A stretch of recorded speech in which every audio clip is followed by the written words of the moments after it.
Fala pessoal, tudo bem com vocês? Estamos começando o programa Resenha de Mercado, aqui na nossa Estúdio 92.3 FM de Cascavel.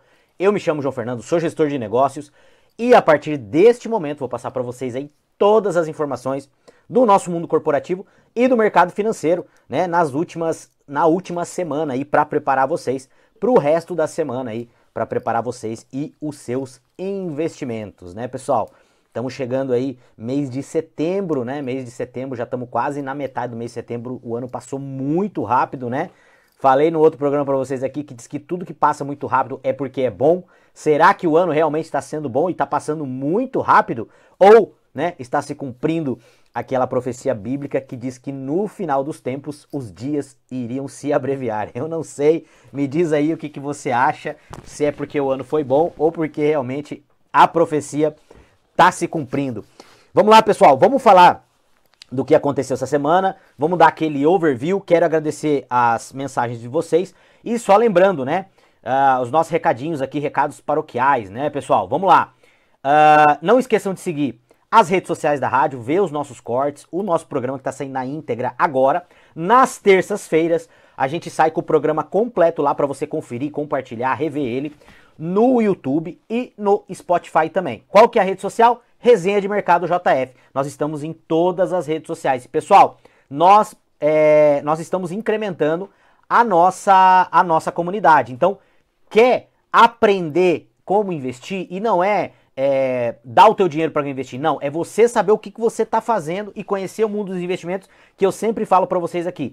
Conhecer investimentos não serve só para você investir, serve para tudo. Você vai usar isso para tudo na tua vida. A melhor coisa que eu fiz na minha vida foi começar a estudar o mercado financeiro, o mercado de capitais. Isso mudou toda a minha vida, não foi só os meus investimentos. Então entra na nossa comunidade, qualquer rede social que você estiver vendo, manda uma mensagem lá no direct, no Instagram, no TikTok, no LinkedIn, no YouTube. Nós estamos em todas as redes sociais, manda lá, eu quero entrar na comunidade, que a gente vai mandar o link para vocês entrarem na nossa comunidade. A gente manda material todas as semanas, quase todo dia. A gente manda material de fechamento, a gente manda pesquisa, artigo, apresentação que a gente está mandando aqui. Eu tenho uma apresentação que eu faço semanal, que é uma apresentação do mercado corporativo, que eu já mandei no sábado. Isso que eu estou apresentando para vocês hoje, eu já mandei no sábado para quem está lá no nosso grupo, na nossa comunidade fechada. E também tem do varejo, que eu solto toda segunda-feira para você. A gente sabe que tem muito empresário que escuta aqui o nosso programa e a gente faz um relatório semanal do mercado financeiro, um relatório semanal do varejo brasileiro, aí para você se preparar, para mandar para o teu time, para os teus gerentes. Sim, é muita informação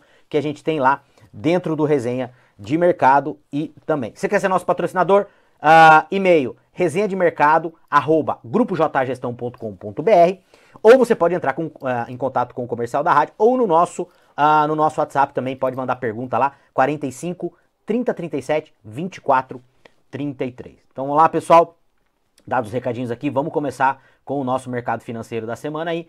Ibovespa batendo recorde, pessoal, todas as bolsas mundiais estão batendo recorde.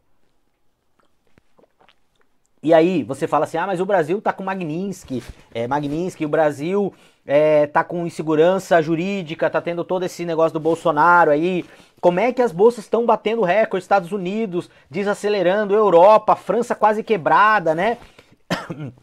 Perdão, pessoal. Europa passando por dificuldade. Por que as bolsas globais, todas elas estão batendo recorde? É um contrassenso, as bolsas deveriam estar caindo. Eu já vou explicar para vocês o que está acontecendo, que é a minha teoria do cartão de crédito. Então vamos lá. Ibovespa fechando a semana aí com 0,86 de alta, 142.640 pontos, tá? Batendo recorde aí nominal, né? Não é em dólar, mas batendo recorde aí. E no ano, pessoal, quase 20% de rentabilidade. Se você for pegar o Ibovespa relativo ao dólar, esse ano o Ibovespa tá ganhando, tá? Porque além do Ibovespa estar subindo 18%, o dólar tá caindo, se eu não me engano, tá caindo 15%, eu já vou passar para vocês aqui. SP500 também chegou a bater máxima, tá? 6.481 pontos, mesmo Estados Unidos mostrando que tá desacelerando, pessoal. E olha só que interessante, mercado americano desacelerando, as bolsas tendem a subir. Olha que contrassenso. Você imagina só, se você anunciar para uma pessoa que quer comprar a tua empresa e chegar para a pessoa e falar assim, olha, eu vou faturar menos, Aí a pessoa, nossa, você vai faturar menos, sim, porque a minha empresa está desacelerando as vendas. Nossa, que legal, você vai faturar, vou pagar mais na tua empresa. Olha que loucura que é isso. Eu já vou explicar para vocês o porquê dessa anomalia, tá? O SP500 aí no ano com 10% de rentabilidade.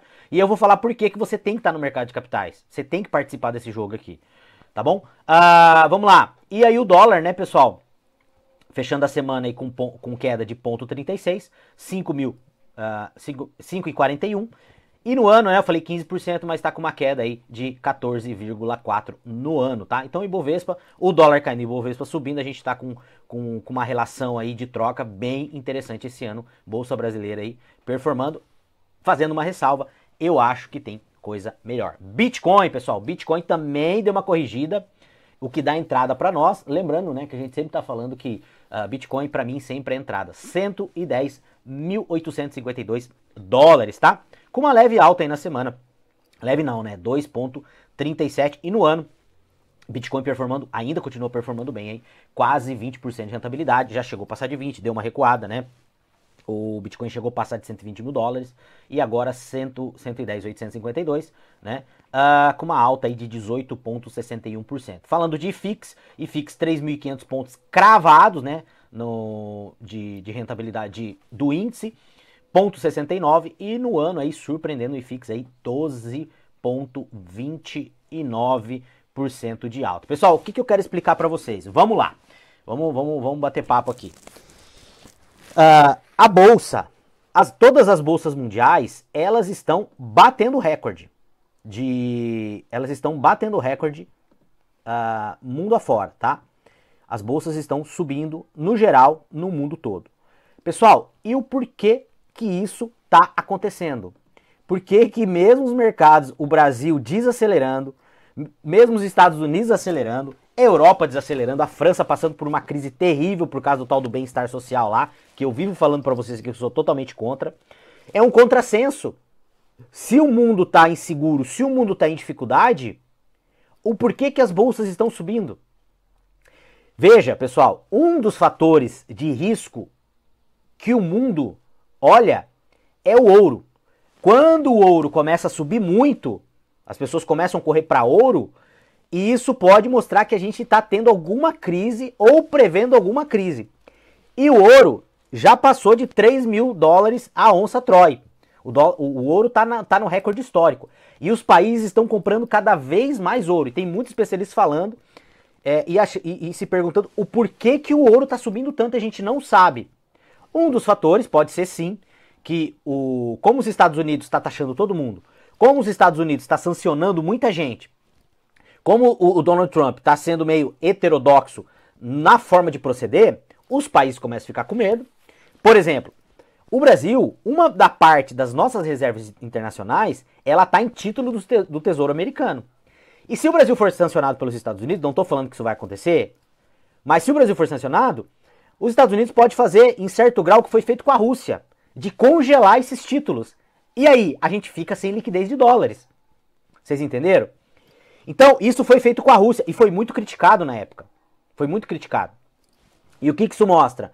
Que os Estados Unidos, sim, pode dar uma canetada também, que é uma coisa terrível. Trump tá fazendo muita coisa ruim lá, tá? Negócio de se meter, de querer demitir presidente do Fed, de querer ficar falando que tem que baixar a taxa de juros. Isso como dizem os especialistas, e o Roberto Mota, que eu gosto muito da Genial, acompanho muito ele, falou o seguinte: ele tá operando como líder de país emergente. Estados Unidos, o governo tá operando como líder como país emergente, falando coisa de país emergente, né? Minando a soberania. Então pode ser que esses países estão comprando ouro para se proteger, porque daqui a pouco o título americano, que era a coisa mais segura do mundo, para onde todo mundo corria na hora que tinha crise, pode ser que não seja mais tanto, porque os Estados Unidos, o que eles estão fazendo? Eles estão queimando a sua credibilidade, né? Não tô entrando no mérito aqui se foi certo ou não foi certo sancionar a Rússia, mas abre precedente. Então esse é um dos motivos. Segunda coisa que eu quero falar com vocês. Então, bolsa no mundo subindo e o Brasil, né? Brasil não tem dinheiro para pagar as contas.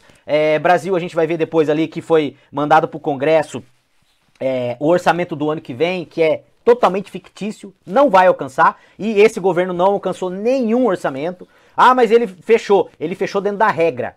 Só que a regra tira um monte de coisa, um monte de gasto que foi feito por fora, que não entra, que não tem lógica. É a mesma coisa que fazer um orçamento paralelo. Ah, eu arrecadei 100 e gastei 90. Nossa, sobrou 10. Não, mas você esqueceu de colocar 50, que não, mas esse 50 deixa fora, não vou colocar. Mas como você não vai colocar? Você gastou esse dinheiro. No final o rombo vai vir igual. Não, mas deixa ali pra ficar mais bonito, pra eu ver uma coisa. É isso que acontece no Brasil. E por que as bolsas, pessoal, estão subindo? Por que subiu tanto depois da pandemia? Porque nunca se imprimiu tanto dinheiro. E uma parte desse dinheiro, ele vai para o mercado de capitais. Os grandes empresários, corporativistas, esses caras conseguem guardar dinheiro. E aí esse dinheiro vai para o mercado de capitais. Ah, mas então a culpa é desses caras? Não, eles estão jogando o jogo assim como a gente joga o jogo. Como a minha carteira, ela cresceu 40% nos últimos 2 anos. 40% da minha carteira de aposentado subiu nos últimos 2 anos. Por quê? Porque eu estou jogando o jogo do governo. Eu coloquei minha grana onde está o foco. E o empresário, o investidor, ele não é malvadão, não. Ele está jogando dentro da lei. Quem está criando essa anomalia são os governos. Que quanto mais o governo imprime dinheiro, mais dinheiro vai ter na praça. Uma coisa que ela não é escassa, que ela tem muita, seja dinheiro, seja qualquer coisa, ela perde valor. Então o dinheiro ele começa a perder valor. E aí a gente tem tal do efeito Cantillon, procure aí, que diz o seguinte: quem está mais próximo da base, os primeiros a receber, são privilegiados, porque eles recebem os bancos recebem o dinheiro aqui, o acionista recebe o dividendo, e aí quando vai chegar na ponta lá no trabalhador, que é o assalariado, esse dinheiro já não vale mais. E esse cara, uma grande parte, ele poupa, e ele vai e investe.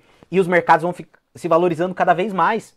Então, veja, os países não estão tão bem. Os Estados Unidos está desacelerando. E aí, olha só que interessante. Os Estados Unidos vai cortar a taxa de juros porque o mercado está desacelerando. Ó, o mercado está ficando ruim, show de bola. É isso que a gente queria. Olha a loucura. Vamos cortar a taxa de juros. O que vai acontecer? Nós vamos cortar a taxa de juros. Então, sim, se o mercado está ruim, as empresas têm que valer menos, porque vão vender menos. Não, as empresas vão disparar.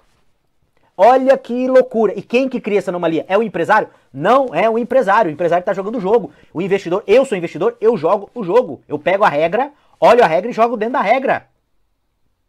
E é isso que as pessoas fazem. E aí, muitas vezes, fica falando, ah, mas a culpa é do empresário, é das empresas, é das grandes corporações. Pessoal, essa semana eu estava estudando o balanço das empresas. Toda semana eu pego 2 empresas que eu tenho na carteira e eu faço estudo de balanço dessas empresas. Semana passada, eu tava estudando o balanço da SLC Agrícola, que é a maior empresa de fazenda aqui do Brasil, que planta. Você sabe qual que é a margem líquida, o lucro líquido dela? A média? 7%. De tudo que ela produz, sobra 7% para a empresa. Que daí vai para os acionistas, que aí ainda tem que reinvestir essa grana, né? Tem um fluxo de caixa livre ali, que é o que sobra para reinvestir, 7% de tudo que ela produz, 7%. Qualquer coisa que der errado, a empresa pode quebrar. Aí você fala assim, a culpa é do empresário que ganha muito. 7% sobra da empresa. Você acha que vai quanto pro governo? De imposto, direto e indireto? Mais de 40%. Se brincar, mais de 50%. Então, pessoal, o que acontece? Essa anomalia de você ver mercado desacelerando e as empresas subindo na bolsa, simples e puramente é por causa do dinheiro impresso. Porque esse dinheiro vai para a mão do empresário. Por exemplo, você pega uma pessoa de renda baixa no Brasil, ela não consegue poupar. Tudo que ela ganha, ela gasta. Entendeu? A pessoa média e alta renda, uma parte ou uma grande parte do que ela ganha, ela rentabiliza. Então ela é beneficiada. Só que a culpa não é dela, ela não é malvada não. Inclusive esse dinheiro ela usa para emprestar para o próprio governo. E aí que você cria essa anomalia, que eu sempre falo para vocês. Por isso que hoje uma bicicleta custa o preço de uma moto custa o preço de um carro custa o preço de um caminhão custa o preço de um apartamento, o apartamento hoje custa o preço de um prédio. E um prédio hoje custa o preço de um bairro. Por causa desse tipo de coisa. A culpa não é do empresário. A culpa é, desde que os governos aprenderam a imprimir dinheiro, gente, eles estão acabando com a economia. Eu recebi um artigo, até foi do meu primo, queria mandar um abraço para ele, o Rodrigo, lá de Porto Alegre, de um economista amigo dele, falando sobre a questão da dívida, que a dívida não é problema, que tem que ter dívida. Sim, mas você pode ter uma dívida sadia. E a dívida, ela pode ser uma dívida privada, ela não precisa ser dívida do governo. Tanto é que o governo passado, ele diminuiu os empréstimos via governo e aumentou os empréstimos privados. E o mercado, mesmo com pandemia, estava andando. Então é isso que eu queria fazer esse disclaimer para você, pessoal. E aí a importância de você aprender a investir. Você tem que aprender a investir. Sabe por quê? Porque se você ficar fora desse jogo, você vai ficar cada vez mais pobre. Você precisa conhecer o que é Bitcoin, você precisa conhecer o que é investimento no exterior. Entra lá na nossa comunidade, porque senão você vai ficar fora deste jogo. Veja que loucura, veja que loucura. O mercado americano tá ruim. Se tá ruim, as empresas não vão performar. Eles vão baixar juro e as empresas lá, pode escrever o que eu tô falando aqui. A hora que eles baixarem a taxa de juro lá, a bolsa americana vai explodir. Olha que loucura. Olha que loucura. Quem cria essa anomalia? Não é o empresário. O empresário não é o investidor. O investidor está jogando o jogo. Agora, você fica com... Muitas vezes as pessoas ficam com raiva dos caras que são inteligentes. Ah, porque os capitalistas, porque não sei o quê. Porque... Cara, ele estudou, ele está jogando o jogo dentro da regra. Quem cria essa anomalia é o Estado. Eu não estou falando do Estado brasileiro. Isso é mundial. Eu não estou falando deste governo. Isso não é um problema de governo, isso é um problema de estrutura de como as coisas funcionam. O governo está jogando o jogo também. Ele pode imprimir dinheiro, ele pode vender título, ele vai lá e vai vender título. Ele tá jogando o jogo. Tem que mudar a regra do jogo. Entendeu? Show de bola, pessoal. Passando a esse recado gigantesco para vocês aí. Digam para mim aqui se vocês concordam ou não. Manda a tua mensagem. A gente vai discutindo aqui, tá bom? Eu quero falar um pouquinho aqui do nosso relatório. Para quem tá escutando na rádio não vai ver, logicamente, né? Para quem tá vendo nas redes sociais, você vai ver esse relatório que eu falo para vocês, que é o relatório semanal do mercado financeiro. A gente tem um relatório semanal do mercado financeiro e do varejo. Do mercado financeiro eu solto no sábado, eu já mando lá. Isso aqui eu já soltei no sábado passado para quem tá lá na nossa comunidade. E o do varejo geralmente eu solto na segunda-feira para a galera dar uma estudada aí. Então vou passar para vocês aqui os principais assuntos que a gente tratou aqui, tá bom? Então, principais indicadores aí, notícias econômicas, políticas e regulatórias, tá? Orçamento 2026, tá? No fim de agosto, início de setembro, o governo enviou para o Congresso o orçamento de 2026, tá? Prevendo despesas de 6,5 trilhões de reais e um crescimento do PIB de 2,44. A gente sabe que esse gasto vai ser muito maior e a gente sabe que provavelmente o Brasil não vai ter PIB de 2,44. Se tiver, vai ser em cima de gasto, a gente já falou bastante isso aqui, tá? Lei da reciprocidade, tá? Em paralelo, o mercado respondeu à lei da reciprocidade anunciada pelo governo para impor tarifas a produtos americanos, que o vice-presidente Alckmin defendeu como instrumento legítimo. Pessoal, show de bola, show de bola. Mas assim, quem aguenta apanhar mais, tá bom? Projeção econômica, a pesquisa Focus divulgada no dia 1/9, o mercado reduziu pela 14ª semana seguida a projeção do IPCA, tá? Para 4,85 ante 4,86, tá? E elevou levemente a expectativa do PIB para 2025 para 2,19. Então veja que o Focus está falando de PIB de 2,19 e o governo está falando de PIB de 2,44. Parece pouca coisa ali, né? Mas quando você coloca em números é muita coisa. Eu acho que não vai fazer nenhum nem outro, tá bom? Vamos lá. Espera-se o IPCA inicial de agosto em meados de setembro e o PIB do segundo trimestre sejam divulgados agora no dia 2, tá? Que mostrou uma alta, foi divulgado dia 2 e mostrou uma alta de 2,2 em relação ao segundo trimestre de 2024, tá? E uma alta aí de 0,4 sobre o primeiro trimestre. Algumas notícias corporativas, tá?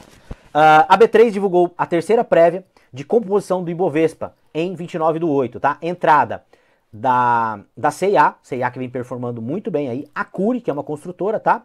E saíram do índice a São Martinho e a Petz também saindo do índice, tá? O mercado financeiro local, bancos e mineradoras seguem em foco no início de setembro. Vale e Itaú lideravam os pesos do índice. Então são as duas empresas que têm o maior peso aí dentro do índice. Pessoal, uma coisa muito interessante, tá? Tô fazendo um estudo aqui e 90% dos fundos, tá? Dos fundos de investimento não ganham dos índices, tá? Então, a cada 10 fundos, apenas um vai ganhar do índice. Então você vai pagar pro cara gerir teu fundo e provavelmente ele ainda vai perder a tua chance é 9/1 para ele perder pro índice do Ibovespa, por exemplo. Então, às vezes é muito mais simples você colocar dentro do ETF, tá? Muitos papéis pagadores de dividendos anunciaram datas de pagamento. Por exemplo, vamos ver se você tiver essas ações aí. Olha só, Vale pagará R$ 1,90 por ação em JCP, tá? JCP são juros sobre capital próprio. Isso aqui é tributado, tem imposto de renda, tá? 3/9 foi anunciada. Petrobras, cerca de 11 bilhões no dia 22, tá? Foi 22/8, tá? Fundos imobiliários, também tivemos aqui algumas divulgações. Indicadores, tá, pessoal?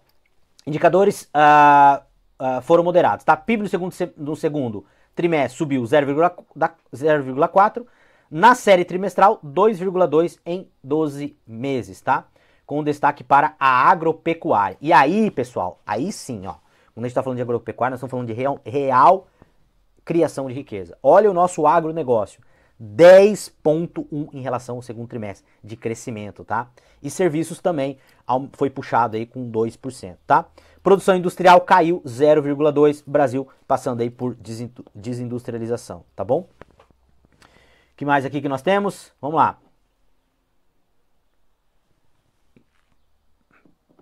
Bem importante isso aqui, tá, pessoal? O Banco Central informou saída líquida de dólares em agosto. Nós tivemos uma saída de 2,06 bilhões de dólares no mês de agosto, tá? Devido à grande retirada de contas financeiras. Ó, 3,82. Compensadas por um superávit de 1,76. Então, saiu 3,82, entrou 1,76. Nós tivemos um saldo aí negativo de 2, tá? No acumulado de janeiro a 29 de agosto, o saldo cambial foi líquido, foi negativo, gente, em 16,9 bilhões de dólares saindo aqui do Brasil, tá?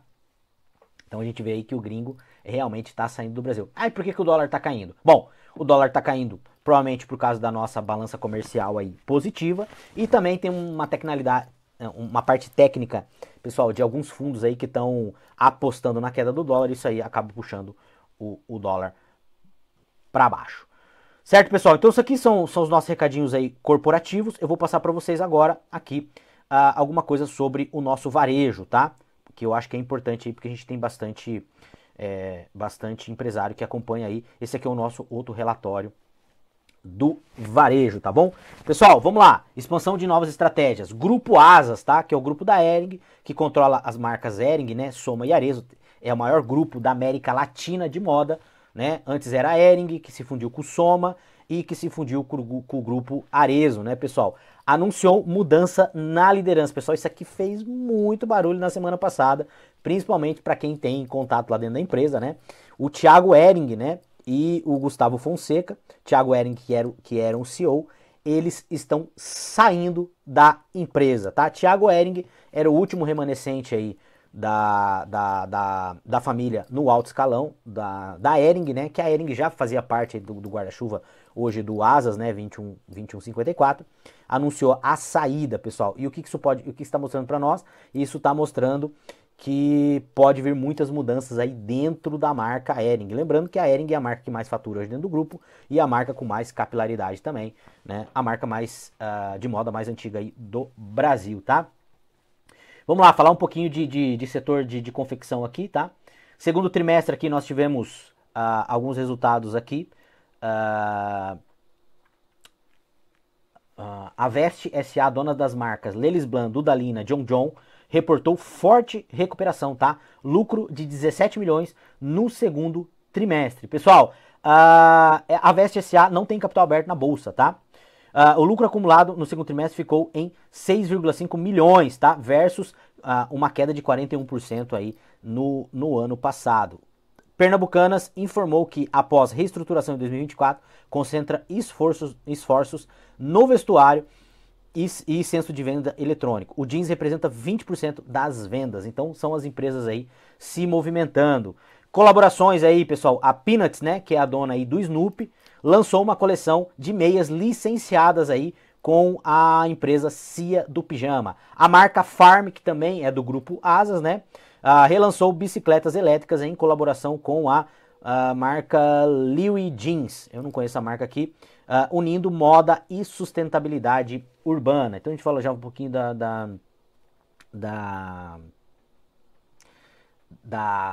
desses assuntos, tá? Outro assunto bem interessante aqui, o BTG Pactual mostrou interesse em ampliar a sua participação na Veste S.A., embora ainda não haja decisão, né? Foi que a gente falou um pouquinho agora atrás, tá bom? Falando um pouquinho de tecnologia, grandes varejistas da moda apostam na tecnologia. As lojas da Scala, 42 unidades e fabricantes de calçados Piccadilly implementam RPs e SAP para integrar processo e sustentar esse crescimento aí. Pessoal, o que está acontecendo? As empresas estão se preocupando muito com o tal do Omnichannel, né? Que é você vender em todos os canais. Uma coisa que tem que tomar muito cuidado, isso aconteceu com a Nike. A Nike tentou atravessar tentou deixar várias empresas que trabalhavam com atacado, que compravam, que eram intermediadores da Nike, tentaram fazer essa venda direta e a Nike teve bastante problema aí, nos últimos anos teve uma queda muito grande aí, isso acabou impactando bastante, tá bom? Vamos falar um pouquinho da construção civil, que é bem importante também. Dados da Abramat indicam que o mercado ainda está frágil, tá? O faturamento do setor de materiais de construção recuou 2,7% agora em julho, tá? Comparando com o mesmo mês aí de 2024, embora tenha subido 1,9% em relação ao mês anterior, tá? As projeções do setor apontam uma expansão moderada.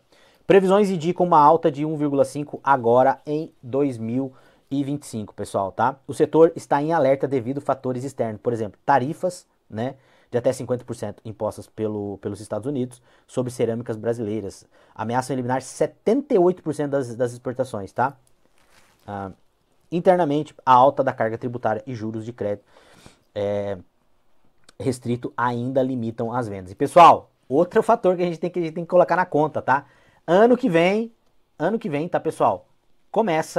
Ano que vem começa a valer a nossa transição da nossa reforma tributária, tá? E assim, pessoal, eu tô falando com alguns contadores aí e vou falar um negócio para vocês. Vai subir muita carga tributária, principalmente em serviço. E aí, 70% do nosso PIB é serviço. Então, plano de saúde, dentista, médico, contador, gente, tudo que tem restaurante, comida, gente, vai subir e vai subir muito, tá bom? Então, se prepare aí. Por isso que eu falo pra você, hashtag, não é recomendação, mas já tirou o teu dinheiro do Brasil hoje. Porque alguém vai ter que pagar essa conta, né? E vai sobrar pra gente. Vamos lá? Separei algumas notícias para passar rapidamente aqui pra vocês.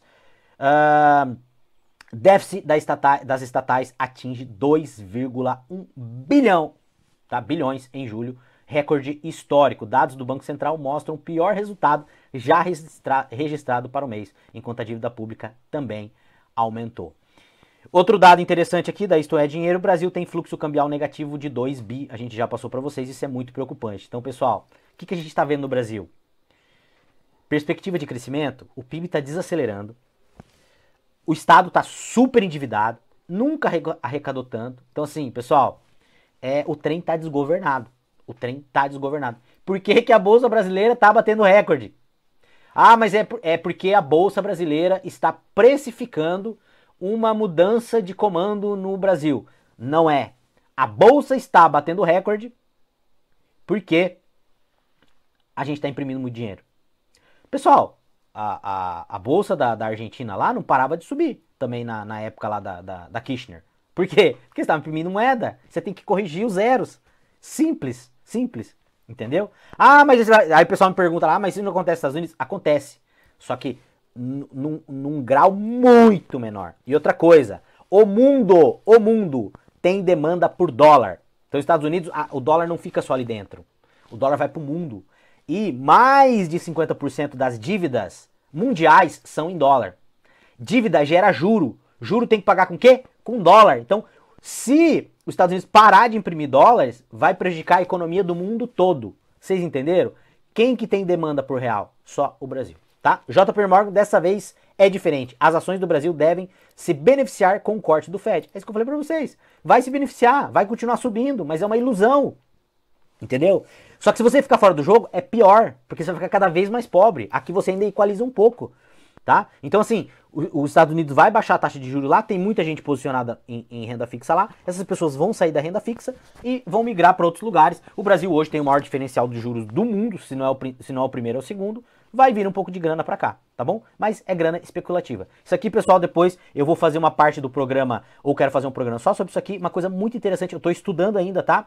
Avenue, que é uma corretora americana, porém, ela é feita para brasileiros, eu uso muito a Avenue, e ela tem participação do Itaú, mas ela é uma empresa americana, tá, pessoal? Mas ela é feita para brasileiros investindo nos Estados Unidos.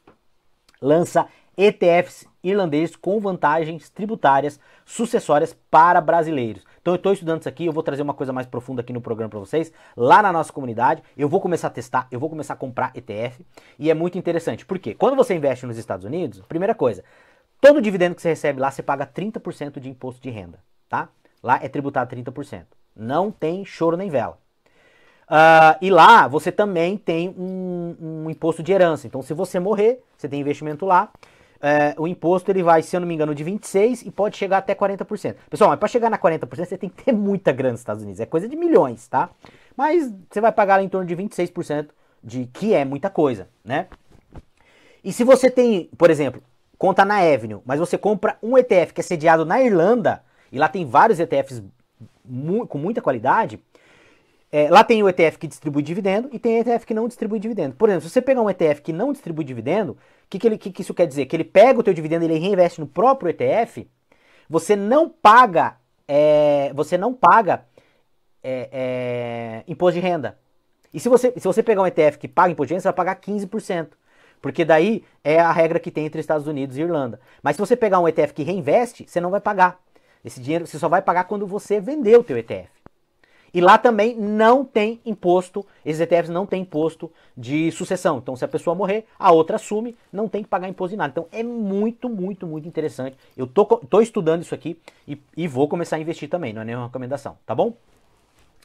Então vamos lá, outra notícia do Metrópolis aqui. Após frustração com um balanço, Nvidia perde 110 bilhões e a ação cai. Pessoal, a gente sabe que a Nvidia hoje, se eu não me engano, ainda é a empresa mais valiosa do mundo. Alguns falam de bolha de IA, eu acho que a gente não está em bolha ainda, a gente vai ter muita demanda por inteligência artificial, mas, pessoal, isso faz parte do jogo, né? A ação estava muito esticada. Me conta aqui se você tem Nvidia. Eu não tenho Nvidia, eu tenho TSMC, que é o que a gente vai falar aqui. TSMC dispara e concentra mais de 70% da receita global de chips no segundo trimestre. Olha, pessoal, que interessante, 70% da receita global de chips vem da TSMC, a empresa. A empresa. E daí a gente tem depois, superando aí a Samsung, né, que é a segunda colocada. Mas veja, pessoal, a TSMC, eu tenho a ação dela há quase 4 anos. Mas não é a empresa que está mais performando na minha carteira. A empresa que mais está performando na minha carteira hoje, por incrível que pareça, é o Google, que eu estou com mais de 150% de rentabilidade. Não é nenhuma recomendação. A TSMC é de Taiwan, e a gente sabe que o governo americano está fazendo pressão aí para ter participação na TSMC. E é uma empresa que tende a continuar crescendo aí. Tá bom, pessoal? Estamos chegando no final do nosso programa aqui. Tinha mais coisa para passar, mas vou deixar para semana que vem. Foi muita informação. Comenta aqui o que você achou, manda pergunta para nós, pode mandar crítica aí, fala se você concorda ou não com tudo que a gente vem falando aí. E eu quero desejar para vocês aí um restinho de semana abençoada. E semana que vem a gente está aqui de volta com o programa Resenha de Mercado. Um grande abraço, até a próxima aí.